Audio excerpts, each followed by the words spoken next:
نواسۂ رسول اپنے جانثاروں کے لاشیں اٹھا اٹھا کر نڈھال ہو چکے ہیں، لیکن شجاعت حیدری کی جھلک اب بھی چہرے پر چمک رہی ہے۔ شیر خدا کے شیر اپنے تمام اثاثے لٹانے کے بعد خود گھوڑے پر سوار ہوتے ہیں۔ حضرت بی بی زینب رکاب تھامتی ہیں۔ یزیدی لشکر جب تلوار حیدری کو میدان میں دیکھتے ہیں تو ایک دفعہ ہلچل مچ جاتی ہے۔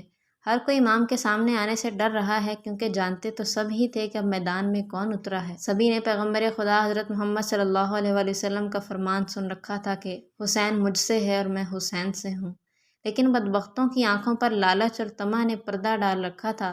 ہر کوئی دربار یزید میں اونچا مقام اور انعام اکرام حاصل کرنا چاہتا تھا، لیکن تاریخ نے ایسی بزدل فوج نہ دیکھی۔ سبھی ایک دوسرے کا منہ دیکھ رہے تھے کہ شاہ سوار کربلا کا مقابلہ کون کرے گا۔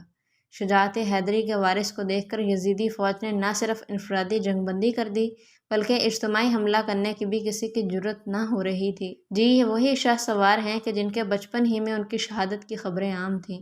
ایک دفعہ حضرت جبرائیل امین حضور اقدس صلی اللہ علیہ وآلہ وسلم کی بارگاہ میں حاضر تھے کہ وہاں حضرت امام حسین بھی تشریف لے آئے اور حضور صلی اللہ علیہ وآلہ وسلم کی مبارک گود میں بیٹھ گئے۔ جبرائیل امین نے عرض کیا، اے اللہ کے رسول، آپ کی امت آپ کے اس بیٹے کو شہید کر دے گی۔ حضرت جبرائیل نے مقام شہادت بھی بتایا اور مٹی بھی پیش کی۔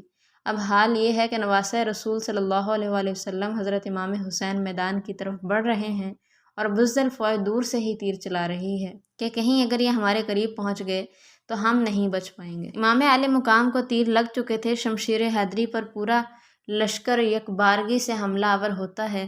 خوف کے مارے فوجیوں کی گردنیں کٹ رہی ہیں۔ سینکڑوں یزیدی فوجی جہنم واصل ہو چکے کہ اچانک امام عالی مقام کو اذان کی آواز آئی اور آپ نے اپنی تلوار روک دی اور نماز پڑھنے کی مہلت مانگی۔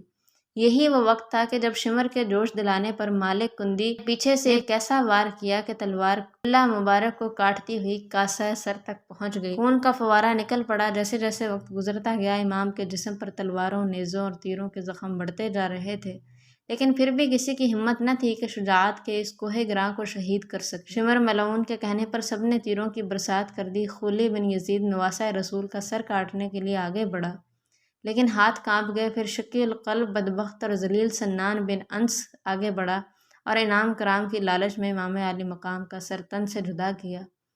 ملعون ابن زیاد کے حکم پر تمام سر نیزوں پر چڑھا دیے گئے اور جسم ایتھر کو گھوڑوں کی ٹاپوں تلے پامال کیا گیا۔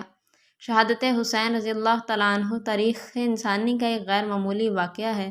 یہ پیغمبر کے پیروکاروں نے اپنے نبی صلی اللہ علیہ وآلہ وسلم کے نواسے کو بے دردی سے شہید کر کے اس کا سر اقدس نیزے پر سجایا۔ یہی نہیں، خاندان رسول صلی اللہ علیہ وآلہ وسلم کے شہزادوں اور اصحاب حسین کو بھی اپنے انتقام کا نشانہ بنا کر انہیں موت کے گھاٹ اتار دیا۔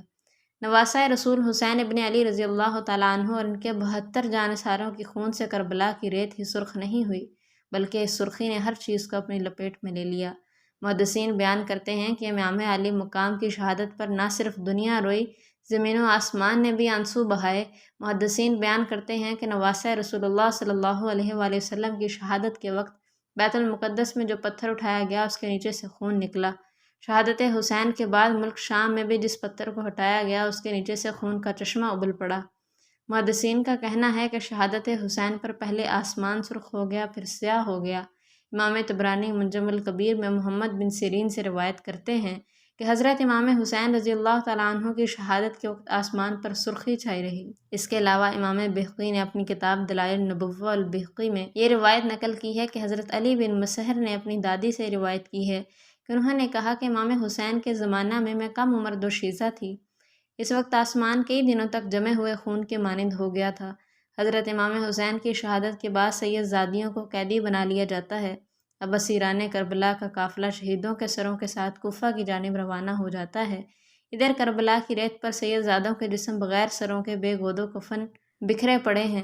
اللہ اکبر! تاریخ گواہ ہے کہ شہادت کے 3 دن بعد 13 محرم کو مقام غازریہ سے قبیلہ بنی اسد سے خواتین دریائے فرات پر پانی لینے آئیں تو انہوں نے بغیر سروں کے جسموں کو بکھرے دیکھا تو سب کی چیخیں نکل گئیں۔ واپس گھروں کو لوٹیں اور اپنے مردوں کو بتایا کہ خاندان نبوت کی لاشیں بکھری پڑی ہیں، ہمیں ان کو دفنانا چاہیے۔ چنانچہ کچھ مرد ان کے ساتھ میدان کربلا میں پہنچے اور قبریں کھودنا شروع کر دیں۔ سبھی جنازہ پڑھنے کے لیے تیار تھے کہ اتنے میں ایک گھوڑا سوار شخص آیا، حضرت امام حسین کے جسم کے ساتھ لپٹ کر رویا۔ اس شخص کا رعب و دبدبہ اتنا تھا کہ ان کے لیے مصلی خالی کر دیا گیا۔ انہوں نے نماز جنازہ پڑھایا اور پھر ایک ایک جسم کو نام سے پکارتے اور دفن کرتے رہے۔ سب سے آخر میں حضرت عباس علمدار کو دفنایا گیا۔ جب وہ گھوڑا سوار جانے لگا تو قبیلہ بنو اسد نے پوچھا کہ آپ کون ہیں؟ جواب ملا، میں علی بن حسین ہوں۔ یہ کہہ کر چل دیے اور نظروں سے اوجھل ہو گئے۔